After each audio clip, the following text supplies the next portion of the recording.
เวลาและวาลีมิได้มีจะคอยใคร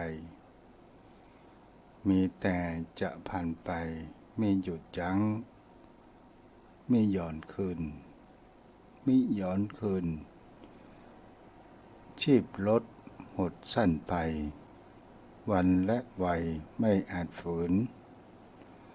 อายุไม่ยาวยืนการกินกืนทุกนาทีวัยเด็กสุขสำราญสนุกสนานใสสดสี วัยรุ่นวัยเรียวลีแข็งแรงดีใจคึกขนองวัยใหญ่หาเลี้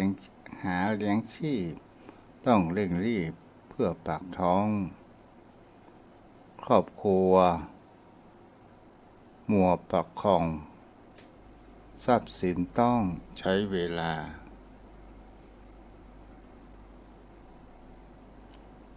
แก่แล้วยังลืมตัวเพราะเมามัวโลกิยาไม่นานเข้าป่าช้าอยากวนหาอดีตไว้เวลาอีกน้อยนิดใครควรคิดเดินทางไกลสงสารการดานใดเหลือเท่าไหร่ทุนเสบียงอริยทรัพย์จับติดตัวนำไปทั่วชาติหน้าเคียงเป็นทุนอาหารเลี้ยงกายใจเพียงร่างชั่วคราวบุญบาปนายติดตัววิปักพัวพันกันยาววิจิตรแลแผ่วพาวเกินคิดข้าวขาดคำนวณเกิดมาชาตินี้แล้วเพิงแน่แน่วกุศลมวลความตายอาจเร็วด่วนเกินประมวลได้ตั้งใจอย่าให้เสียชาติเกิดพุทธองค์เปิดเผยความในโมฆะบุรุษไซร้รีบเร็วไวเร่งความเพียรเวลากับชีวิตนะมัตถุรัตนัตยัสสะขอยกมือ10 นิ้วกราบนอบน้อมระลึกถึงอย่างพระผู้มีพระภาคเจ้าพระองค์นั้นโดยเสียงก้าวขอถวายชีวิตนี้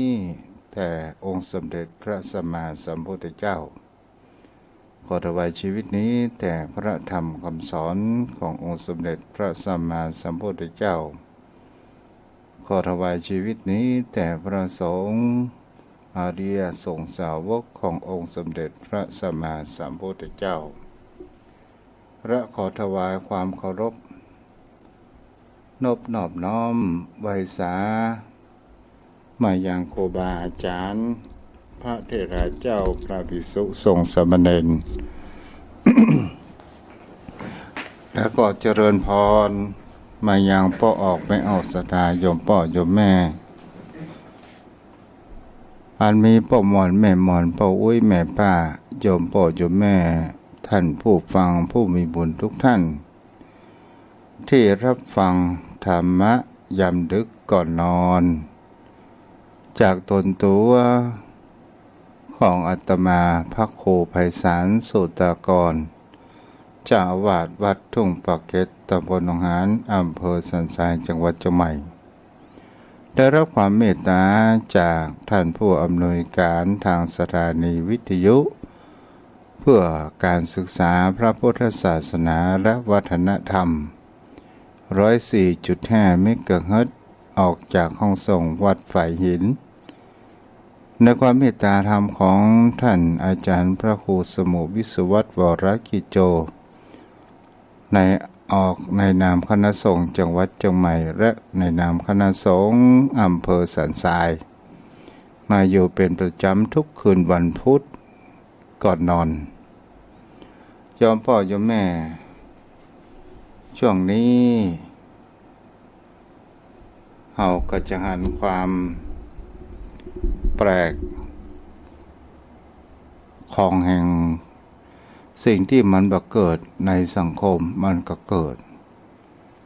และสิ่งที่คนเฮานั้นได้หันแห่งความแตกแยกและเฮาได้หันแห่งความศีลธรรมนั้นเสื่อมลงไปและเฮาได้หันการแข่งแย่งชิงดีชิงเด่นต่างๆนานาเกิดขึ้นสิ่งเหล่านี้เป็นสิ่งที่มันเกิดขึ้นในสังคมด้วยเหตุผลนักรบที่ไร้ตัวตนนักรบที่สามารถประหัตประหารผู้คนต่างๆโดยปราศจากอาวุธนั่นก็คือคำว่าโรคระบาดโควิด -19 นั่นเองโยมพ่อโยมแม่สิ่งเหล่านี้นั้นเฮาอุปมาก็เหมือนนักรบเพชฌฆาตที่ฆ่าผู้คนบ่เลือกหน้า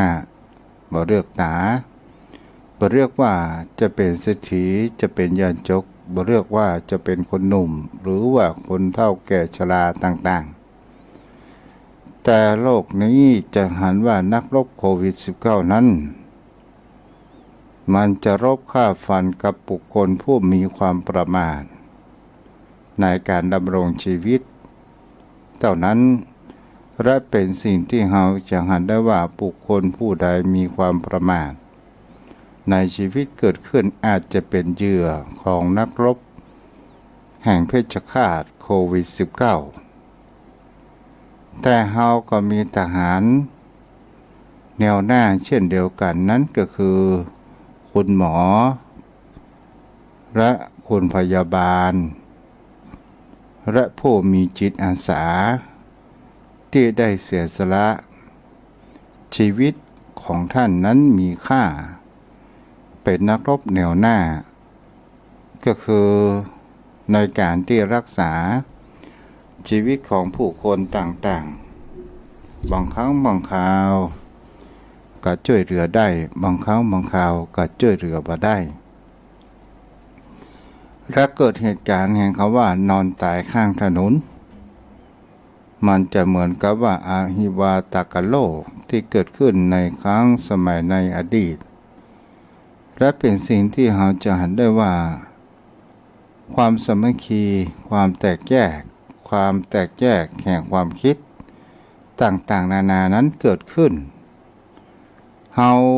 อุปมาย้อนหลังเหมือนกรุงศรีอยุธยาของเฮาแตกครั้งที่สองและเฮามาพอรัตนาประเทศของเฮานั้นเหมือนเฮาตกเป็นเมืองขึ้นของพม่า200 กว่าปีที่ผ่านมาครั้งก่อนในสมัยยุคของเจ้ากาวิระยอมพ่อยอมแม่ก็เป็นสิ่งที่คนเฮานั้นจะหันกันได้ว่านี่ก็คือความเกิดขึ้นในยุคปัจจุบันและแห่งประการหนึ่งแห่งคำว่าวัฒนธรรมจริยประเพณีของผู้คนของคนเฮาจะเห็นได้ว่าวัฒนธรรมและประเพณีของเฮานั้นนักรบเหล่านี้จะมาทำลายวัฒนธรรมและประเพณีของเฮานั้น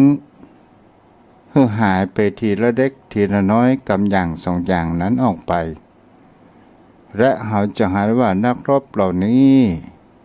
จะมาทำเพื่อผู้คนเฮานั้นบ่มีความไว้เนื้อเชื่อใจซึ่งกันและกันนั่นก็คือหันได้ว่า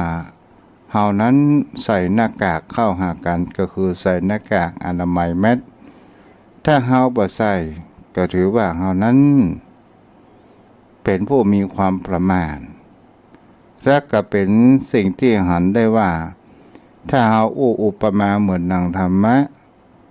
เหมือนคนเฮาใส่หน้ากากแต่ปัจจุบันมันก็เกิดเป็นรูปธรรมอย่างแท้จริงนั้นเกิดขึ้นแต่สิ่งเหล่านี้เป็นสิ่งที่ก่อให้เกิดในชีวิตปัจจุบันของคนเฮาและเฮานั้นจงอย่ามีความประมาทในชีวิต เพียงแค่คำเดียวตั้งอันนั่นก็คือเฮานั้นมันล้างมือใส่หน้ากากอนามัยตลอดจนถึงเป็นไปได้ก็คือการฉีดวัคซีนเพื่อให้เฮานั้นมีภูมิต้านทานจะเป็นวัคซีนอะไรอย่างก็ได้ขอให้เฮามีภูมิต้านทานแต่เมื่อฉีดวัคซีนแล้วเฮาอย่าอวดเก่งเปิดหน้าเปิดตาอยู่ตลอดอาจจะได้รับเชื้อใหม่เพราะว่าเชื้อโรคนี้มีการพัฒนาตัวเองอยู่มากมายโยมพ่อโยมแม่เป็นสิ่งที่เฮานั้นจะหันกันได้แต่สิ่งที่คนเฮานั้นควรมีอยู่ในจิตในใจควรมีอยู่ในชีวิตของเฮานั้นก็คือคำว่าสติและก็มีคำว่าขันติก็คือความอดทนไว้มันก็คงจะจากเฮาไปสักวันหนึ่งหรือมันอาจจะเป็นโรคที่มียามารักษาแต่มันจะใช้เวลายาวนานแสนนานเฮาก็ต้องทนแต่สิ่งเหล่านี้เฮาอย่ากลัวอยู่มากมายเพราะว่าเมื่อมันถึงเวลามันก็ห้ามบ่ได้ศรัทธาญาติโยมทั้งหลายวันนี้ตู้เจ้าจะเกี่ยวกับว่าเวลากับพุทธบริษัทเวลากับพุทธศาสนิกชนของเฮาที่เฮามีความเลื่อมใสในคำสอนของพระพุทธองค์โยมพ่อโยมแม่เฮาก็ลองมาดูว่ามีศาสนาใดในโลกที่จะหาความสำคัญในเวลามากไปกว่าพระพุทธศาสนาและเป็นการที่ให้ความสำคัญกับเหมือนกับศาสนาอื่นจุดมุ่งหมายปลายทางของศาสนาอื่นจะมีจุดมุ่งหมายไปอยู่กับพระเจ้าแต่จุดมุ่งหมายของพระพุทธศาสนานั้นก็คือคำว่าพระนิพพานปปิกมาเกิดแห่งแล้วเพราะว่าเมื่อเราเข้าไปถึงสู่แห่งคำว่านิพพานก็คือความหลุดพ้นประกลับมาเกิดแห่งแล้วเพราะว่าการเกิดมาเป็นมนุษย์หรือเป็นสิ่งที่เราจะเห็นได้ว่าความเป็นมนุษย์นั้นมันก่อให้เกิดแห่งความทุกข์มากกว่าสุขและก่อให้เกิดแห่งความพัดพรากก่อให้เกิดแห่งความเศร้าโศกเสียใจพิภัยรำพันเกิดขึ้นฉะนั้นวิถีชีวิตของคนเราจึงมีความปรารถนามรรคผลนิพพานกันแต่ผู้คนเหล่านั้นปรารถนาจริงแต่บ่ได้ลงมือกระทำประพฤติปฏิบัติมันก็อุปมาเหมือนนาที่บ่มีน้ำได้แต่พอบาสามารถที่จะทำอะไรอย่างได้แต่ถ้าว่าบุคคลใดก็ตามถ้าลงมือทำและประพฤติปฏิบัติอย่างเช่นถึงน้ำบ่มีน้ำเฮาก็ต้องไปเสาะน้ำมาให้นั้นนามีน้ำจะเป็น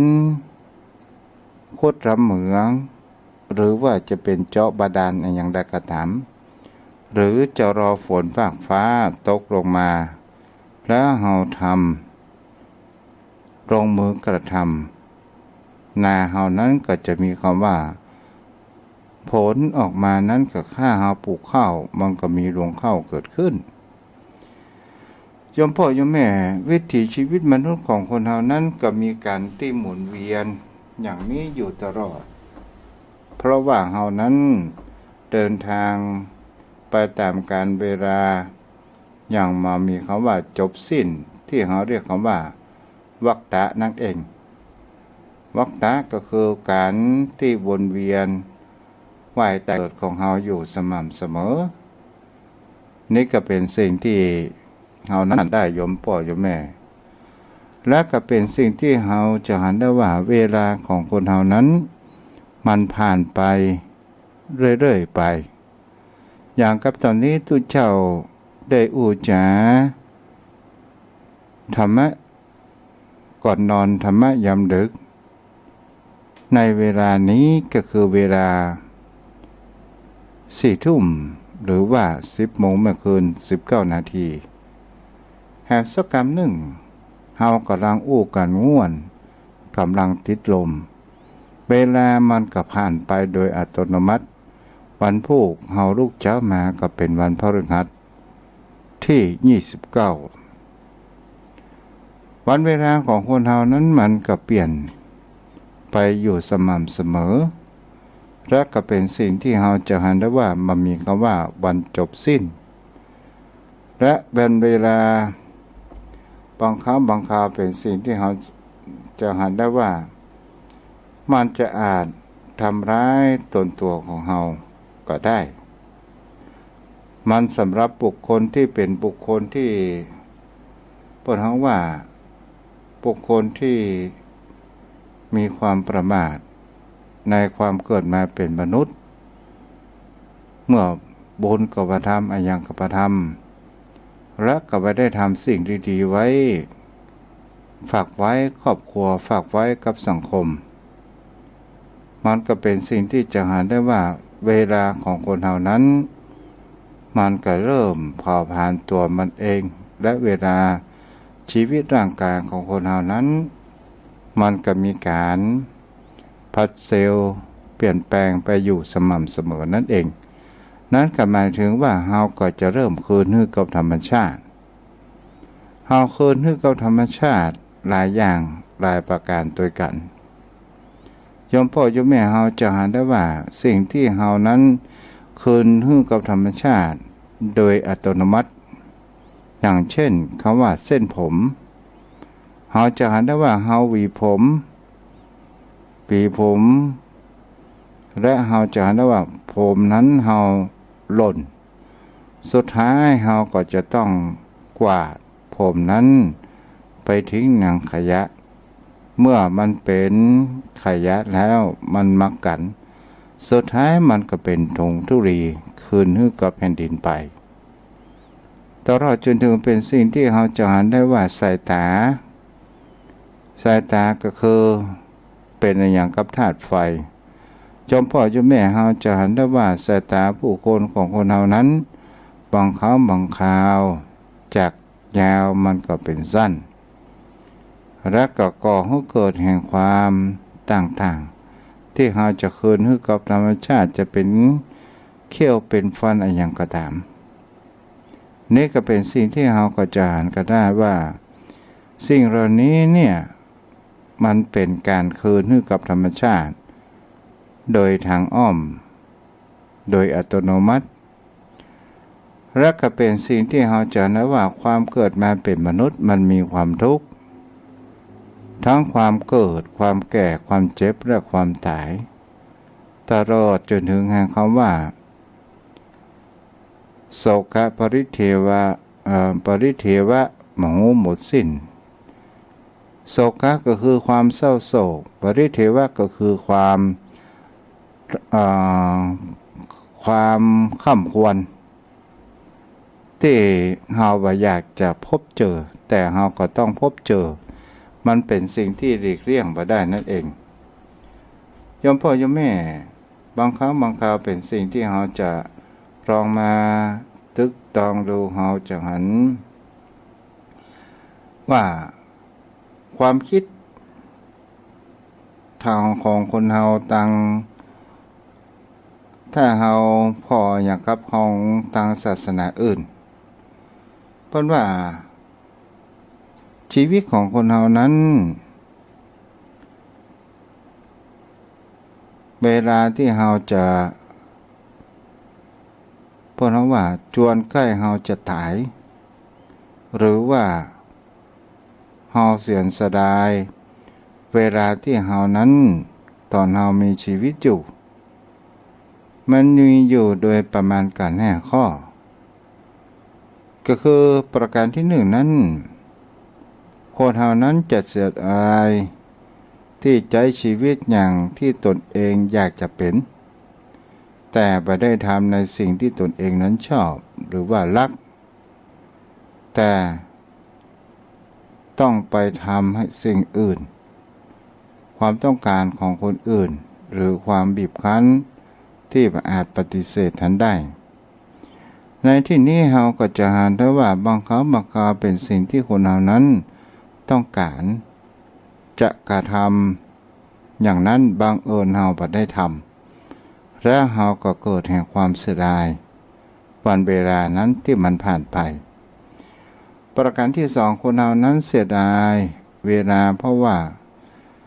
เวลาที่เราผ่านมานั้นเราเมาแต่ทำการทำงานจนบ่มีเวลาให้กับครอบครัวภรรยาลูกเมียต่างๆทั้งพ่อทั้งแม่เราได้ทอดทิ้งครอบครัวภรรยาลูกเต้าและพ่อแม่ของตนเองนั้นเราโมวแต่ทำการทำงานเพื่อที่จะหาเงินหาทองและเอาบ่ได้คิดถึงว่าลูกเต้าภรรยาขาดความอบอุ่นพ่อแม่นั้นขาดความอบอุ่นมากน้อยขนาดไหนประการที่3นั้นจะหาได้ว่าเสียดายเวลาที่เราบ่ได้แสดงความรู้สึกดีๆมีต่อคนรักมิตรสหายเรามัวแต่เก้อเขินที่จะแสดงความรักกับคนอื่นทั้งที่รู้ว่ามันสร้างความสัมพันธ์ที่อ่อนโยนแน่นแฟ้นระหว่างกันเป็นอย่างดีแต่ก็ไม่ได้ทำไม่ได้อู้ได้จาอย่างเช่นโยมพ่อโยมแม่ที่มีเป็นสามีกับภรรยากันถามว่าเฮาอู้เขาว่ารักจากปากของคนเฮานั้นสักกี่ครั้งรักพ่อรักแม่เฮาอู้สักกี่ครั้งบางคนบางท่านแล้วก็มีความเก้อเขินต่างๆนานาเกิดขึ้น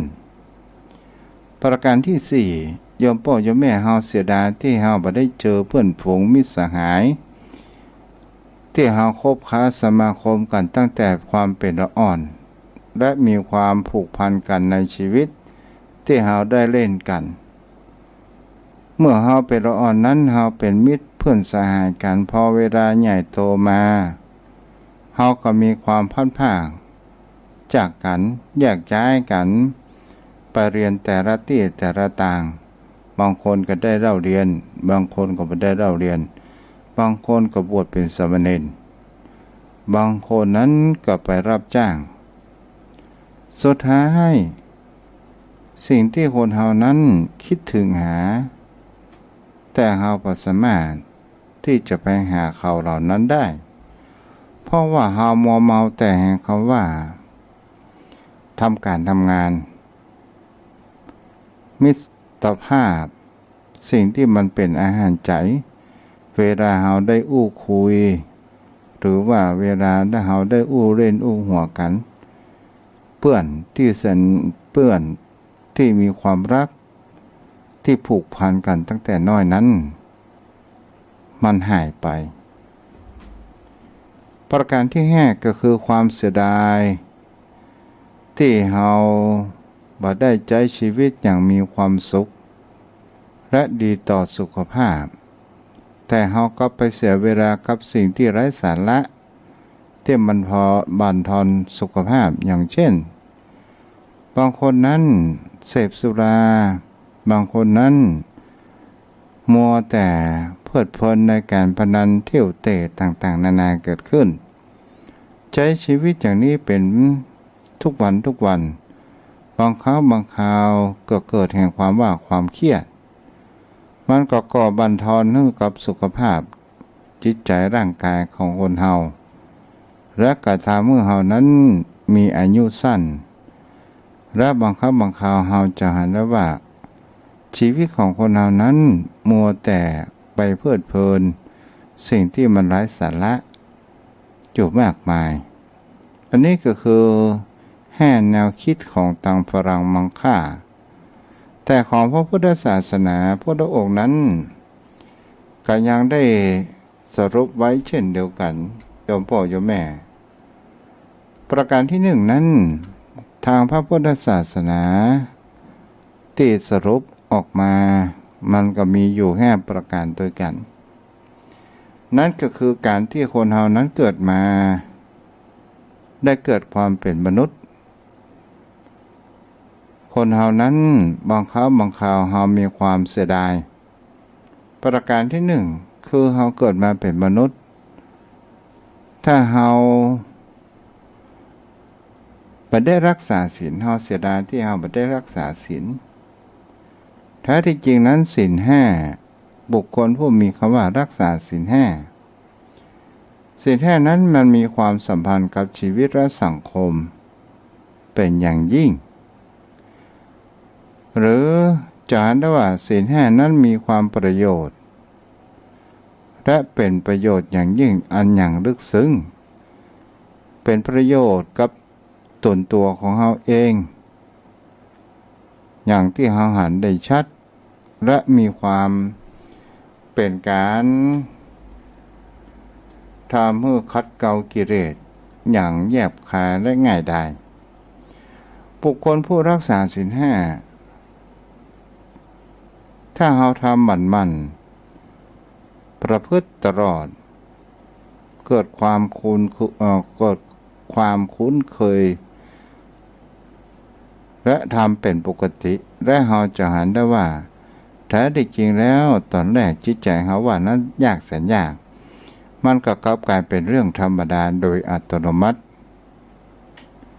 และเราจะเห็นได้ว่าบุคคลผู้รักษาศีลนั้น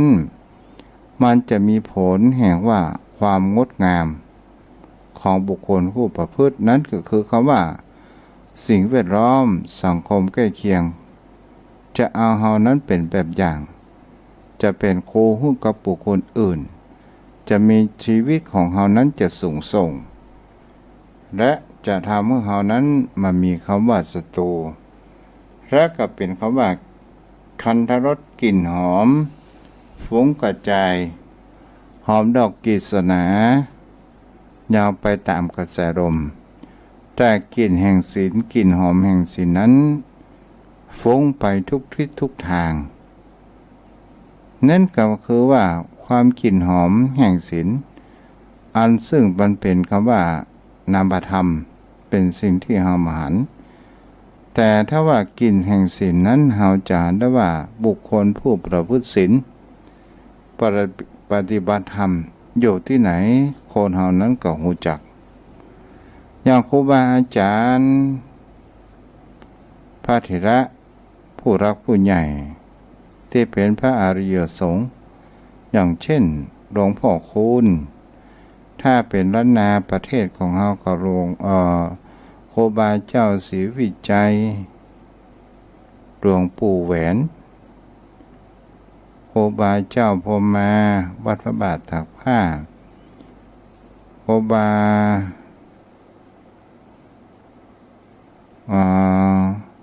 พระพรหมมงคลหรือว่าหลวงปู่ครูบาทองก็เป็นสิ่งที่เราจำได้ว่าบุคคลผู้มีกลิ่นหอมกลิ่นแห่งศีลก็เป็นสิ่งที่อย่างแท้จริงโยมพ่อโยมแม่เมื่อทุกเจ้าไปปฏิบัติธรรมวิปัสสนา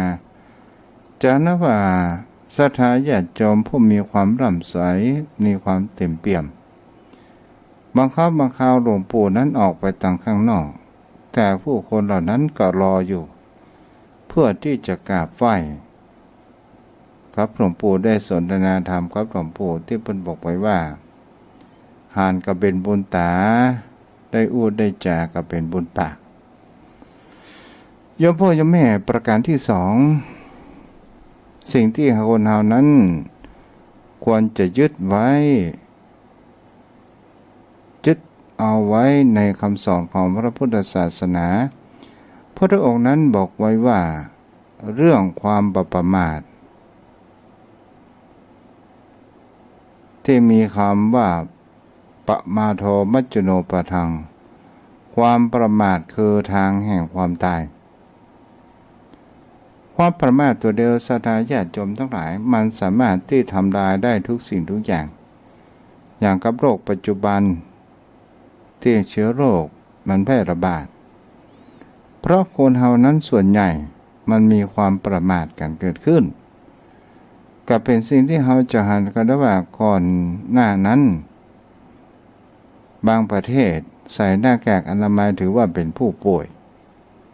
แท้ที่จริงใส่หน้ากากอนามัยหรือว่าแมสเนี่ยแท้ที่จริงเป็นตัวป้องกันอย่างดีเยี่ยมและก็เป็นสิ่งที่คนเฮานั้นจะหันเอามาใจใส่ในชีวิตของตัวของเฮาเองแต่มันก็มีบุคคลผู้มีความประมาทอย่างเช่นบุคคลที่แอบพับแอบบาร์ร้านเหล้าต่างๆยังมีความประมาทเกิดขึ้นบ่ใส่หน้ากากอนามัยอย่างสักอย่างต่อสุดท้ายผู้คนทั้งหลายเดือดร้อนก็เพราะคนประมาทส่วนบุคคลที่มามีความประมาทก็มามีอย่างแต่บุคคลที่มีความประมาทก่อให้เกิดแห่งความเดือดร้อนใหญ่หลวงให้กับผู้คนทั้งหลายแต่บุคคลผู้มีแห่งคำว่ามามีความประมาทมีจะหันว่าบุคคลที่มามีความประมาทก็คือบุคคลที่มีคำว่าสำรวมระวังทางด้านกายวาจาและจิตใจเกิดขึ้นเป็นอย่างดีเยี่ยมและเป็นบุคคลที่มีปัญญาในการพิจารณาในเรื่องราวต่างๆก็คือบุคคลที่มันมีความประมาทนั้นจะเห็นได้ว่าก็คือเป็นการที่มีอินทรีย์สังวรนั่นเองและจะทำให้เรานั้นรอดปลอดภัยไปทุกสิ่งทุกอย่างทำอย่างก็ระมัดระวังต่อมาเราก็จะเห็นได้ว่าที่พระพุทธองค์นั้นให้ความสำคัญประการที่3นั่นก็คือควรที่จะมีสติและสัมปชัญญะอย่างมั่นคงและแข็งแรงก็คือความรู้สึกตัวพวกพร้อมในชีวิตของคำว่าปัจจุบันก็คือณขณะนี้เวลาเราจะทำอย่างเรานั้นมีคำว่าสติสัมปชัญญะนี่ก็เป็นหลักธรรมที่พระพุทธองค์นั้นได้ให้ความสำคัญและก็เป็นข้อธรรมแรกๆที่พระพุทธองค์นั้นได้ตรัสไว้สติสัมปชัญญะเนี่ยโยมพ่อโยมแม่มันยังก่อให้เกิดแห่งคำว่าปัญญาเป็นตัวก่อให้เกิดแห่งความรู้ในการที่เราจะมีการพิจารณาจะจะทำอย่างลงไปพอมาตัวประการที่4เราความสำคัญแห่งคำว่าปัจจุบันขณะคือต้องรู้สึกอยู่เสมอว่าชาติหน้ามาก่อนถึงวันพรุ่งนี้หรือวันพรุ่งนี้จะมาก่อนนี่เราจะเป็นสิ่งที่คนเรานั้นจะหาได้ว่าให้ความสำคัญในปัจจุบันชาติหน้าอาจจะมาก่อนพรุ่งนี้ประพัดวันประกันพรุ่งอย่างสักอย่างถ้ามันจะมาเราทำวันนี้ให้ดีที่สุดกับตัวของเราเองและดีที่สุดกับบุคคลที่เรามีความสัมพันธ์ไม่ว่าจะเป็นมิตรสหายพ่อแม่พี่น้องญาติ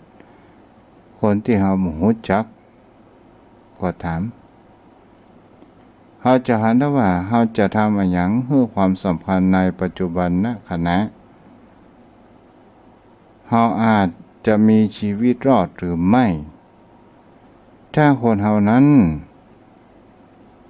ท อย่างเช่นบุคคลที่มีความขี้เกียจเพิ่นพาทำบุญผูกก่อนวันฮือก่อนพัดแล้วพัดเล่าหรือบุคคลที่เราจะชวนทำการทำงานวันผูกก่อนได้ก่อวันฮือก่อนได้ก่อถ้าเราวัดพันประกันพุ่งและบังเอิญสิ่งใดสิ่งหนึ่งชาติหน้ามาก่อนอย่างเช่นบุคคลที่รับรวดตายโยมพ่อโยมแม่เราก็จะเห็นได้ว่าบางสิ่งบางอย่างที่เราคิดว่าพรุ่งนี้เจ้าเราจะไปทำบุญใส่บาตรอย่างนี้เป็นต้นและเรารวดรับไปและเราบ่ฟื้นขึ้นมาและเราไปสะดุ้งในภพใดภพหนึ่งที่เราไปจุตินั่นเองถ้าเราทำดีมันก็คงจะไปในภพทางที่ดีเป็นเมืองสวรรค์ต่างๆนานาเกิดขึ้นต่อมาคือประการที่แค่ที่พระองค์นั้นมีความสำคัญมากก็คือการที่ปฏิบัติอย่างต่อเนื่องมันขัดเกลาจิตใจของเราล้างอนุสัยกิเลสหรือลดน้อยถอยลงไปมันพยายามเพียรไปเรื่อยๆวันเปิดห้องว่างทำไปกำน้อยทำไปหมั่นๆอย่างเป็นธรรมชาติบุญกุศลที่เราสร้างแล้วมันก็อยู่ในกับจิตใจของเราผู้บันทึกติดตามเราไปทุกภพทุกชาติอย่างมามีคำว่าเสื่อมคลายนั่นเองตลอดจนถึงเข้าสู่พระนิพพานนั่นเองคนเฮานั้นเฮามาพอคนเฮานั้นมีความปรารถนาแห่งความสุขปรารถนาแห่งคำว่ามรรคผลนิพพานเหมือนกันทุกคนแต่ผู้คนเฮานั้นบางครั้งบางคราวมันมีความประมาทไม่ได้ทำอะไรอย่างสักอย่างสุดท้ายเฮาก็มาพลาดและเวลาของเฮาไม่สามารถที่จะย้อนหลังไปได้ชีวิตของคนเฮานั้นจะเห็นได้ว่าวันเวลาวันคืนชีวิตของคนเฮาและตัวของมันเองไปโดยตามกาลเวลาอย่างอัตโนมัตินี่ระยมพ่อโยมแม่เป็นสิ่งที่คนเฮานั้นควรจะศึกษาและควรที่จะน้อมมาใส่ใจกับตนตัวของเฮาเองวันนี้ก็ได้ได้จากติธรรมให้กับโยมพ่อโยมแม่ผู้รับฟังกันซึ่งเวลาอันน้อยนิดและก็มีหลายท่านหลายคนด้วยกันที่ติดตามต่าง Facebook มีต่างกบน้อยคอยรับอนุโมทนาโยมพี่ตัวเด้อผลญาติแสนดีที่รับฟังกันเนาะในวันนี้อะไรโยมพ่อโยมแม่วันนี้ตู้เจ้าก็มีเจี้ยเฮ้ยโยมพ่อโยมแม่ได้รับฟังกันก่อนนอนเพื่อมีความสุขกันโยมพ่อโยมแม่แล้วถึงภาษาของคนเฮานั้นมีหลากหลายต่างๆนานาเกิดขึ้นอย่างทางเมืองเชียงใหม่ของเฮานั้นทางสายเหนือก็จะอย่างก็เขาว่าเกลือก็เป็นเกลืออย่างนี้เป็นต้นแล้วก็มีเสียงจุดในแห่งคำว่าโทนเสียงส่วนใหญ่ก็คืออยู่โทนเสียงกลางกันหมดแต่ถ้าว่าทางสายใต้ทางบ้านของตัวเจ้ามันเป็นอย่างก็ว่าเป็นเมืองเก่าแต่ก็มี2 หมู่บ้านที่เป็นเมืองเก่าที่ภาษามาเหมือนคนอื่น แล้วก็ภาษาโดยเต่าก็จะอูบมาแหมอย่างอาหยังก็เป็นอาหังทางว่านตัวทุเจ้าอาสังก็เป็นอาหยังทีนี้สองหมู่บ้านนะศรัทธาญาติโยมทั้งหลายก็อู้ขึ้นโทนเสียงสูงควายมันโดบังเอิญจะอู้ถึงว่าบังเอิญคนที่เมืองเก่าบอกอู้ถึงว่าบ้านไหนเด้อโยมพ่อโยมแม่คนที่เมืองเก่าอู้ภาษาเสียงสูงแต่มีเพื่อนอยู่เมืองเชียงใหม่ได้มาพบปะจากันศรัทธาญาติโยมทั้งหลายและกับภาษาที่เขาอู้กันอย่างเช่นคำว่าฮะเขาว่าฮะฮะบังเอิญมาอู้จากศรัทธาญาติโยมทั้งหลายภาษามันใกล้เคียงกันและเกิดความเข้าใจผิดแล้วเพื่อนนั่นจอประกาศอยู่แล้วก็ถามเพื่อนว่ายิงใส่ห้าก็เพื่อนมันก็เป็นคนขี้ตกใจก็ได้วักน้ำฮ้อนฮะใส่หน้าตาของเพื่อนมันเขาห้ามบอกว่าใส่ฮะ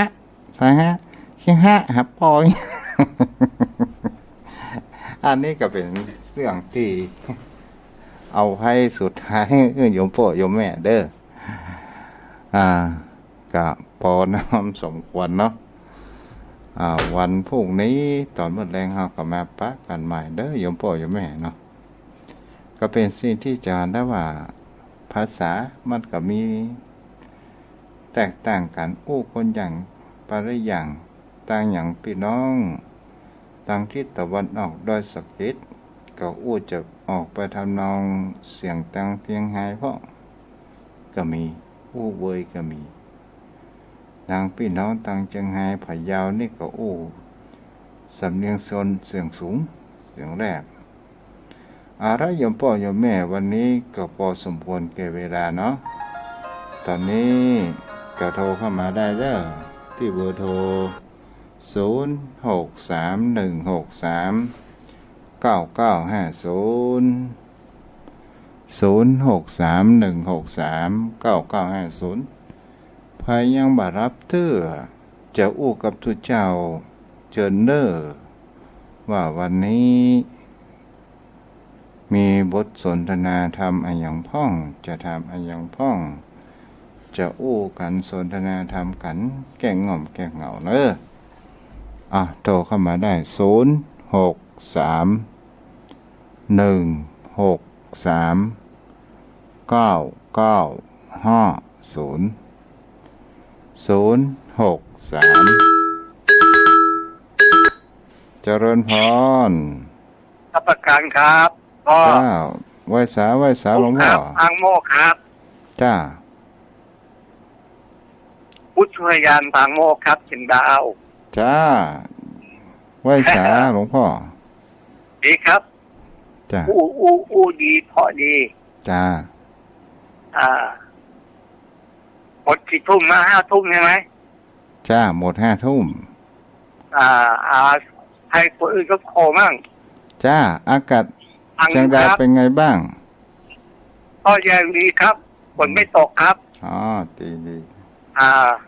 104.5ครับจ้าชัดเจนดีเนาะครับรับประกันครับอันนี้หลวงพ่อฟังจากวิทยุหรือว่าฟังจากมือถือจ้า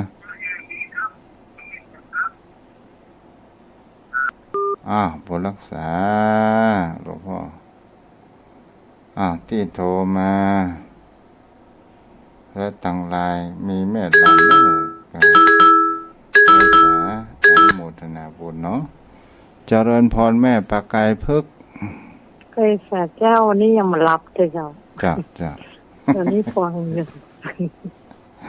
วันนี้นอนฟังกับว่านั่งฟังตอนนี้นั่ง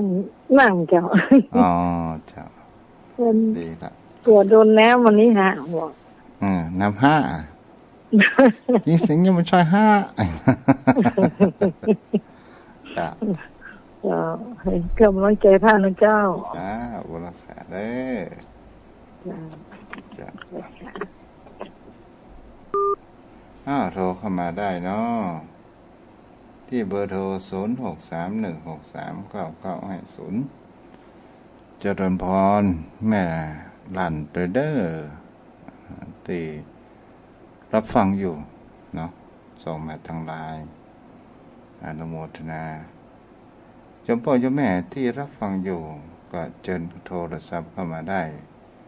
ที่เบอร์โทร0631639950ใครรับฟังอยู่ก็โทรเข้ามาได้เด้อดึกดื่น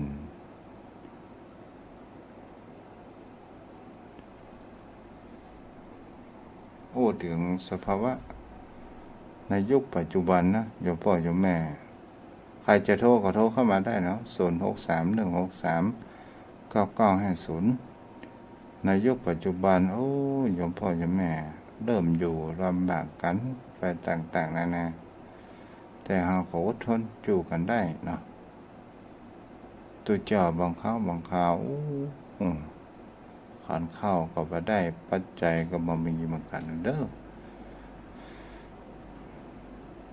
มีคนมาถามว่าโอ้ตัวเจ้ามีเงินก็ไม่มีได้เจ้าบ้านหากินลำบากตัวเจ้าก็อดกั้นเหมือนกันเจริญพร การไหว้ใจ โอ้แม่โอ้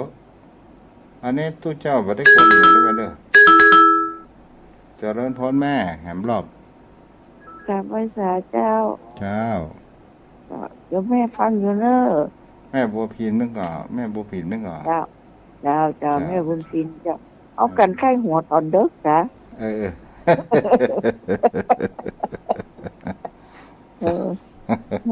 อดทนเอาสู้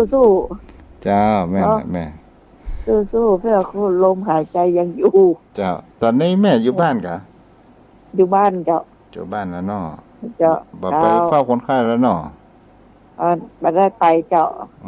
เจ้าดีละเจ้าเป็นกำลังใจเนอะสาธุสาธุเนาะ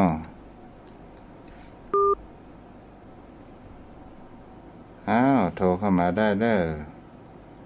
1287ของไผเนาะ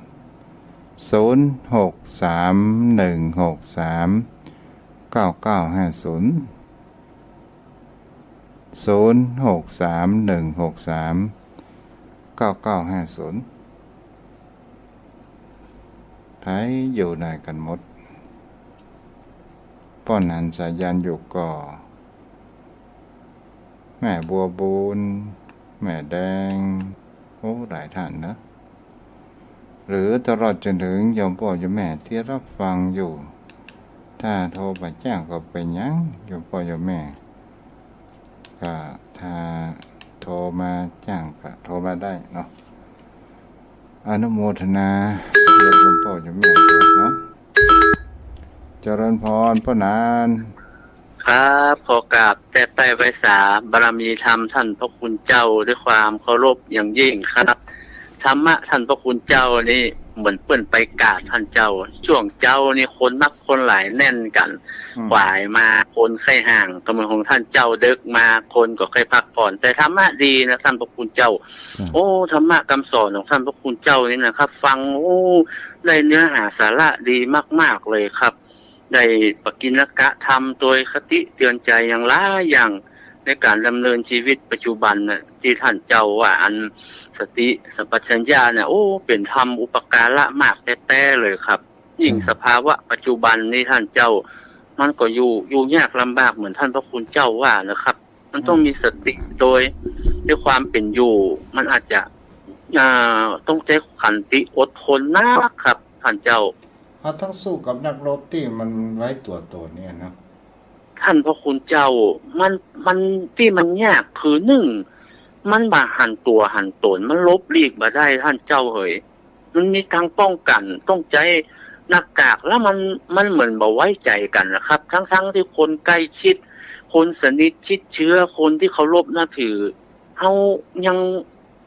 บักให้กล้าไว้ใจอะครับว่าเพื่อนจะติดโรคก่อเพื่อนไปไหนมาพ้องในช่วงระยะนี้ต้องฟังเปียกผ้ามาปิดหูดังอยู่แล้วเฮาบ่ฮู้ในใจว่าเอ๊ะเพื่อนจะรังเกียจเฮาก่อเฮาต้องอู้ว่าเข้าใจว่าโอ้ยผมไปหั่นไปนี่มาผมกลัวอย่าโรคมาปิดมาแปดอีป่อยแม่เน้อเนาะผมขออนุญาตใจผ้าเนี่ยเตอะเฮาต้องเอาตัวเฮาเป็นที่ตั้งก่อนในท่านพระคุณเจ้าแต่ประเดี๋ยวนี้มันก็เป็นธรรมชาติเป็นปัจจัยไปละว่านั้นครับเหมือนว่าเปิ้นก็มีกฎหมายออกมาเหมือนกันถ้าแบบปิดผ้าแม่ออกไปเปิ้นก็ปรับเหมือนกันนะท่านพระคุณเจ้าจะแม่นแต่คนเรากลัวเหมือนกันเนาะกลัวครับคือกลัวตรงที่ว่า1เฮาบ่ป้องกันแล้วมันบ่มียาอย่างทั้งที่เฮาก็ฉีดวัคซีนเหมือนกันแต่ว่ามาฟังข่าวดูคนฉีดวัคซีนมันก็ติดมันก็เป็นเหมือนกันท่านเจ้าเอ้ยเพราะว่าเชื้อมันพัฒนาได้โอ้ยิ่งเดียวนะครับติดได้ง่ายและแพร่พันธุ์โวยตัวแล้วผมได้ยินข่าวว่าคนที่มันตั้งใต้ว่าโรงยาอย่างมันเต็มหมดมันไม่สามารถจะมาบได้เพิ่นคือกับภูมิลำเนาเดิมรถไฟมาเชียงใหม่แต่เจ้านะครับโอ้เขาว่ามาเป็นร้อยกว่าคนผมว่าโอ้ยแล้วเฮาจะเนี่ยได้เฮาก็ต้องป้องกันเฮาแบบประจำเป็นแต่ก็บอกให้ไปห้านไปนี่แต่บางทีมันก็จำเป็นต้องออกไปท่านเจ้าจะตั้งการเพิ่นคงมีที่คัดกรองอยู่กับ15 วันอยู่ก็เนาะอ๋ออันนี้เป็นโรคโดยเฉพาะเปิ้นมาแล้วเปิ้นเป็นรถเข้าสู่โรงยาเลยครับอันนี้คนที่มานี่จะต้องมารักษาโดยเฉพาะครับโรงยากรุงเทพมันเต็มนี่เข้ามาก็เปิ้นบอกว่านี่เข้ามาจะมีหน่วยที่ป้องกันเมื่อโรคระบาดเป็นเมื่อโรคระบาดแพร่เชื้อก็คือมาก็ปุ๊บก็เข้าสู่ส่งกัดกันและเข้าโรงยาเลยครับที่เปิ้นบอกว่านี่ติดโรคพวกก็จะเข้ายาเลยครับเฮาป่วยอย่างเดียวเฮาป่วยหมู่ที่มีเพราะว่าบัดแสดงการแล้วก็ไปลงตัวเองว่าตัวเก่าบ่เป็นเนี่ยสำคัญตอนที่ว่ามันบ่ได้ตรวจนะครับพระคุณเจ้าต้องซื้ออันนั้นมาตรวจเองราคาก็แพงนะครับแล้วไผพ้องใช้เสียงสตางค์ไม่ต้องไปซื้อแล้วยิงถ้าติดแล้วไม่ต้องไปอยู่ที่ศูนย์กักกันไม่ได้หันไผ่ก็ไปใจก็บ่ได้ลูกเต้าไปก็บ่ได้พ่อแม่ญาติพี่น้องไปก็บ่ได้ต้องไปอยู่หั่นจนหายนะครับท่านพระคุณเจ้าก็ลำบากเนาะครับก็เลยว่าบ่เป็นเนี่ยเต้นเท้าก็บ่ฮู้ยังท่านเจ้าเดียวเนี่ยโรคมันพอดีมันบ่แสดงอาการมาอยู่ได้เป็นอาทิตย์2อาทิตย์กว่ามันจะแสดงอาการออกมาท่านพระคุณเจ้าลึกกลัวนะกลัวอู้หมูเรื่องเนี่ยเนี่ยมันอู้หมูเรื่องแล้วมันไม่ยอมรับเนี่ยบ่เป็นแข็งแรงอยู่แล้วโลกนี้มันบ่ไว้ไผสักคนนะท่านเจ้าเฮ้ยมันปิดไปได้หมดเลยเนี่ยยังเป็นเดียวนี่ก็ทำให้ประเพณีวัฒนธรรมมันอย่างก็เปลี่ยนไปหมดประเดี๋ยวนะครับแล้วอ่อนก็เลยบอกให้สืบฮอยอย่างเนี่ยเรื่องวัดเรื่องว่าเรื่องประเพณีต่างๆมันซับเปลี่ยนกันไปหมดนะครับประเดี๋ยวแม่นอันนี้ค่าซื้อมันโจมตีได้หลายด้านนะดูโอ้มันมาทุกซอกทุกมุมเลยมันบ่ไว้หน้าไผเลยท่านพระคุณเจ้าบอกว่าคนดีคนร้ายมันเข้าหมดมันเป็นไปหมดเลยจะอยู่ด้วยความระมัดระวังก็ตามสภาวะธรรมอยู่ตามธรรมะนะมันต้องอาศัยอย่างท่านเจ้าเอ๋ยเขาก็รักษาเนื้อรักษาตัวบ่ประมาทนะครับอยู่พยายามเก็บเนื้อเก็บตัวอยู่ไปตามอัตภาพก่อนมันจะไปเหมือนแต่ก่อนแต่เดิมก็ได้อย่าไปฟุ้งเฟ้อเกินไปหรือว่าไปแอวหั่นแอวนี่สนุกสุขสันต์เกินไปช้อปปิ้งไปอย่างก็บ่ได้ครับประเด็นนี้เหมือนกันพ่อนะว่าใดท่านเจ้าบ่ถูกมาพูดต่อมันมีประเด็นนี้ไหนประเด็นที่ว่ากลัวโควิดว่ากลัวตายกลัวอดตายนะที่พ่อนาทำข่าวเนาะหันแล้วครับที่เขาไปรู้ครับเข้ากันนะครับมันพวกต้องเป็นคำถามพ่อนางเตรียมตอบเพื่อคำเด้อครับผมเจ้าครับขอเก็บตายโควิดกับอดตายจะเลือกเอาอะไรเนี่ย เนาะ มันบางทีมันก็เป็นสภาพที่จำยอมเลยท่านพระคุณเจ้า เนี่ย มันจำยอมครับ อ่า คำสองคำนี่เหมือนกันนะมีความหมายกว้างนะ ความหมายมันกว้าง จ้ะ ครับผม วันนี้วัดที่นะพนันเนาะ ครับผมครับขอกราบแต่ไตรไวสาบารมีธรรมท่านเจ้านะครับขอกราบไวสาครับ เอาแล้วก็ขออนุโมทนากับชมพ่อชมแม่ที่ติดตามรับฟังกันเด้อวันพรุ่งนี้เอาก็มาอยู่กันใหม่5 โมงแรงจนถึง6 โมงเป็นแรงเนาะวันนี้ไว้เพียงตัวขอพุทธานุภาพธรรมานุภาพสังฆานุภาพจงมาปกปักรักษาโยมพ่อโยมแม่นอนรับฝันดีเหมือนกันทุกผู้ทุกคนอายุวันโนสุขังพระลัง